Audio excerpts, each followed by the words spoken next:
ទើបតែមកដល់ឃើញមុខរៀងហត់ហត់ចូលមកអបងគៀបកប់មុខនឹងទ្រូងបងនឹងដៃរឹតឡើងណែនដូចខ្លាចបងរត់ទៅណាអត់បាច់និយាយអីទេបងយល់អារម្មណ៍អូនតើ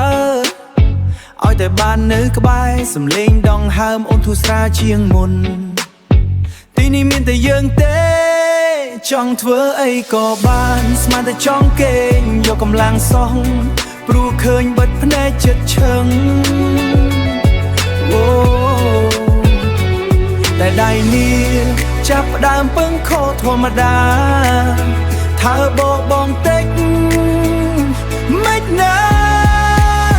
ពេលអូនអោបបងអារម្មណ៍វាប្រាប់ថាខ្លួនបងជាកន្លែងដែលវាកត់តែចង់សម្រាប់ជា safe zone សម្រាប់អូនទម្លាក់រាល់បញ្ហាចោ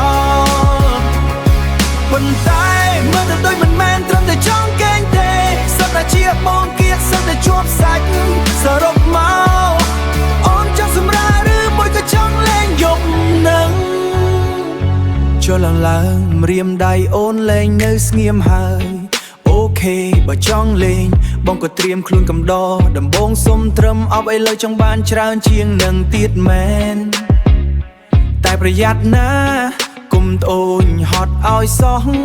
ព្រោះអូនជាអ្នកផ្ដើមមុនអញ្ចឹងត្រូវតែទទួលខុសត្រូវ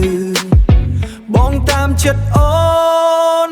បងតាមចិត្តអូនស្មានតែចង់គេងយកកម្លាំងសោះព្រោះឃើញបិទភ្នែកចិត្តឈឹងតែដៃនេះចាប់ផ្ដើមពឹងខោធម្មតាថាបងតិចមិនណាពេលអូនអោបបងអារម្មណ៍វាប្រាប់ថាខ្លួនបងជាកន្លែងដែលវាកត់តែចង់សម្រាប់ជា safe zone សម្រាប់អូនទម្លាក់រាល់បញ្ហាចោលប៉ុន្តែមើលទៅដូចមិនមែនត្រឹមតែចង់កេងទេសឹកតែជាបងគៀកសឹកតែជាប់សាច់សរុបមកអូនចង់សម្រាប់ឬមួយក៏ចង់លេងយប់នឹងចង់សម្រាប់ឲ្យកក់ក្ដៅក៏បានចង់លេង